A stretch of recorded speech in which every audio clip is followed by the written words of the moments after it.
Hello, and welcome to the Capitol Report on NTD television. I'm Steve Lance. Police say they've captured the suspect in yesterday's 4th of July shooting in the Chicago suburb of Highland Park. The shooting happened during a parade, leaving 6 dead and more than 36 injured. Officials say the shooter fired from atop a roof where they discovered a rifle from the scene. So the roof was a business, and it looks like access to the roof via a ladder in an alley was unsecure. Hours after the shooting, police announced they captured the suspect, 22-year-old Robert Cremo. Police don't know the suspect's motive for the shooting as of yet. And in Chicago, police said over the July 4th holiday weekend, 71 people were shot and 8 killed in shootings across the city. Meanwhile, gunfire rocked other cities across the country. Illinois has some of the most comprehensive gun control laws, yet none of them prevented the shooting in Highland Park from happening. Next, joining us is Luis Valdez. He's a former law enforcement officer and currently serving as Florida Director of Gun Owners of America. Luis Valdez, thank you so much for joining us on the Capitol Report. Thank you very much for having me. It's a pleasure to be on. Luis, Illinois Governor J.B. Pritzker came out even before this suspected gunman was captured, politicizing the shooting, calling for more gun control. What's your take? I think it's completely premature. As we've already seen, Illinois as a state, and specifically the 2 cities that were involved, are already high on gun control, and it hasn't solved anything. They both have assault weapons bans. They both have magazine capacity bans. As we know with the state of Illinois, they already have universal background checks. They have their firearms owner's identification card requirement, which means you have to get a permit just to own a firearm. And none of that in any way has resulted in preventing the shooting that happened. So the idea of pushing more gun control is a complete failure in policy. And the worst part about it is, in Illinois right now, public events like parades are gun-free zones under state law. So if anyone that could have been legally armed to stop this guy, they were disarmed by the actions of the state. Police in that area have just said in a presser that the suspect was planning this for weeks, may have been planning this for weeks. It makes you wonder if there was any connection to the hyper-politicizing that came out of Uvalde when a psychopath sees this type of attention and fanfare, does it feed their, hunger for this type of thing? Very much so. I was a 15-year veteran law enforcement officer here in the state of Florida. And the biggest and repeated instances that I'm seeing from all these events is there's multiple points of contact with law enforcement and these suspects, especially in places like Illinois.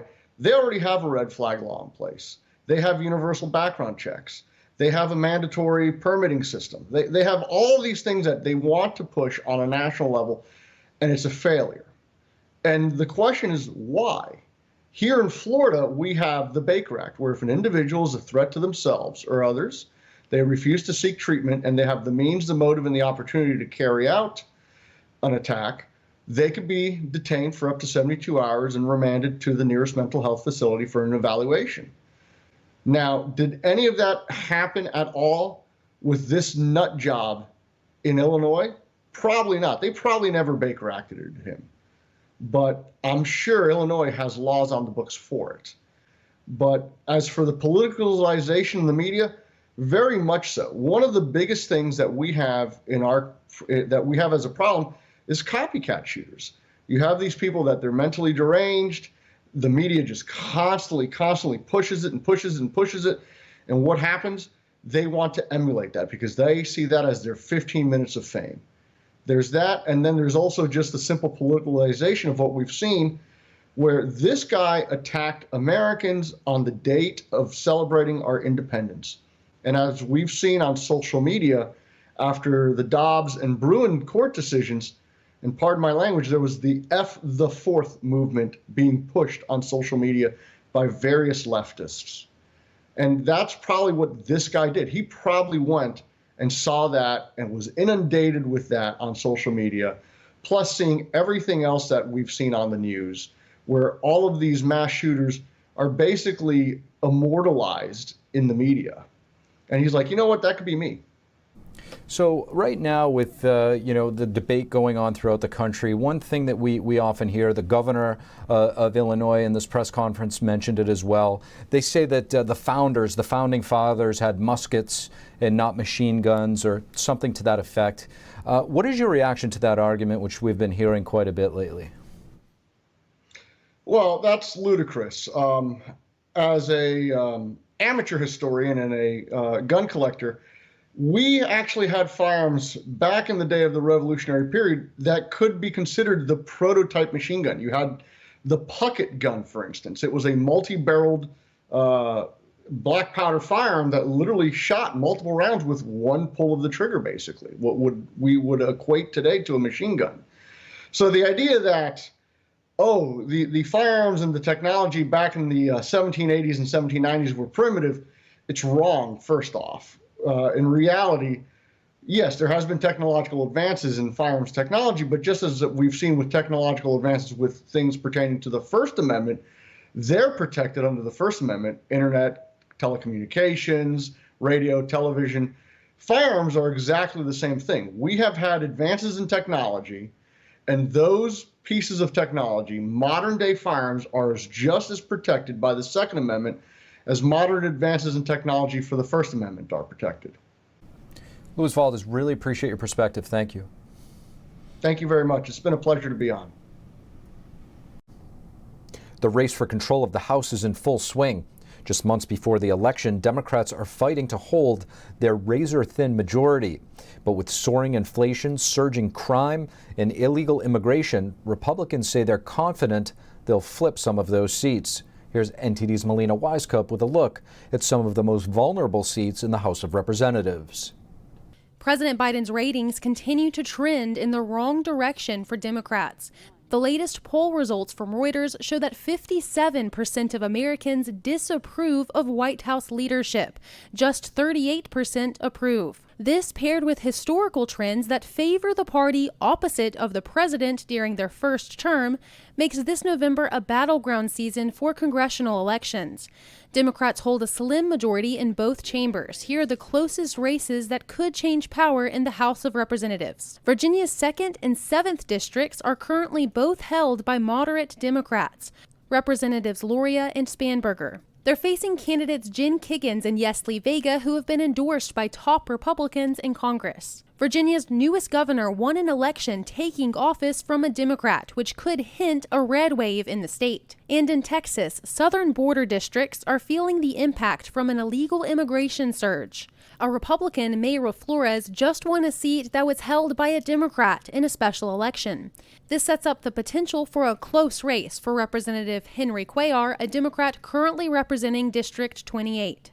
Cuellar is a more moderate Democrat who supports abortion restrictions and has been critical of Biden's immigration policies. And 2 seats in Florida were recently opened up by Democrats leaving office. The Cook Political Report predicts these 2 seats will lean Republican in the election.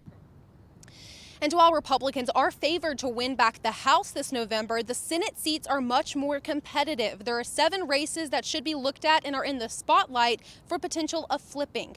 One of those states is Pennsylvania. Right now, 1 Democrat senator and 1 Republican senator are in office, but that Republican senator is retiring, so it is possible for a Democrat to flip that seat in the battleground state. Former President Donald Trump has visited Pennsylvania to campaign for Republican candidate Dr. Oz in hopes of getting out the Republican vote so they can hold on to that seat.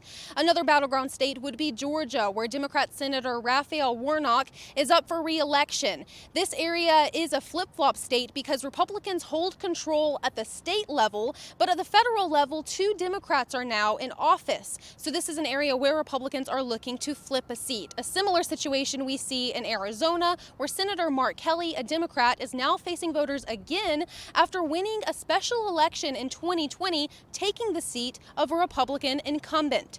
The current makeup of the Senate right now is that Democrats have a very slim majority over Republicans, so if just 1 seat is lost to Republicans, it could tip the balance in the upper chamber. So each seat this November is precious for Democrats to hold on to, especially in these battleground states. Reporting in Washington, D.C., Melina Wisecup, NTD News. Gas prices have dropped a few cents over the last week. Meanwhile, some say the prices could triple in the near future. Chuck DeVore, VP at Texas Public Policy Foundation, joins us to break it down. Chuck DeVore, thank you so much for joining us in the Capitol Report. Great to be with you. Chuck, gas prices seem to have dropped a few cents over the past week or so. However, J.P. Morgan says that oil prices could triple.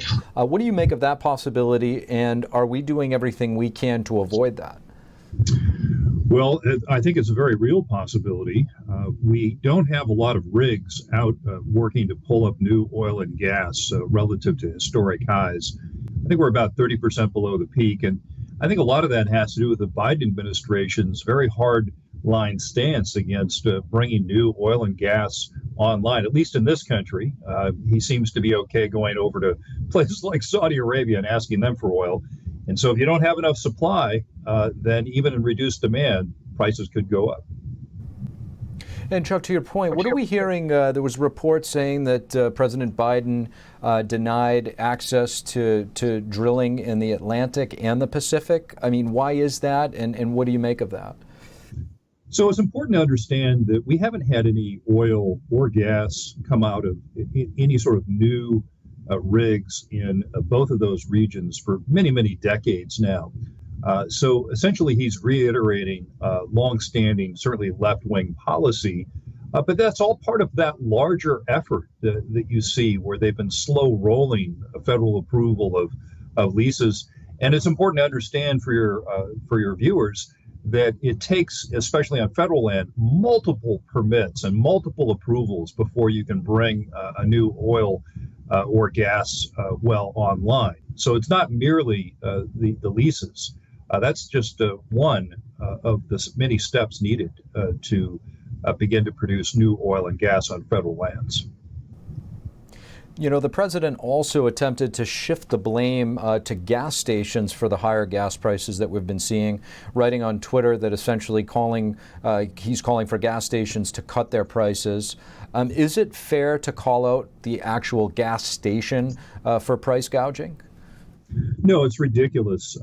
Individual gas stations operate in a very thin margin. You're talking pennies a gallon. And I think it is all the more indicative of how crazy the statement was, where you had an official with the People's Republic of China actually troll the president and praise him for realizing that capitalism doesn't work and you need the central command and control economy. I thought that was pretty remarkable and shows just how off base the president's comments happen to be, given that Beijing praised them. Chuck, we've also seen some pretty dramatic rate hikes from the Fed in recent weeks. Where do you anticipate rates going over the next 12 months? Well, what the Fed's trying to do rather belatedly is squeeze some of the extra money supply out of the system that's been largely responsible for most of the inflation that we've been seeing. Inflation, I might add, that hasn't been higher since the late 70s to very early 80s, when President Reagan and Paul Volcker had to squeeze the Carter era inflation out of the system. So it wouldn't surprise me to see a few more interest rate hikes. It's important for people to understand that historically speaking, interest rates are still at historic lows, but you're likely to see continued increases.